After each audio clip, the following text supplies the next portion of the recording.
নমস্কার, কেমন আছেন সবাই? আশা করি সবাই ভালো আছেন। আজকে আমি ঘুরতে এসেছি অযোধ্যা রাম মন্দির।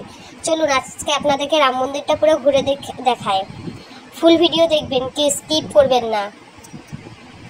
ভিডিওটা ভালো লাগলে লাইক, কমেন্ট, শেয়ার করে দেবেন।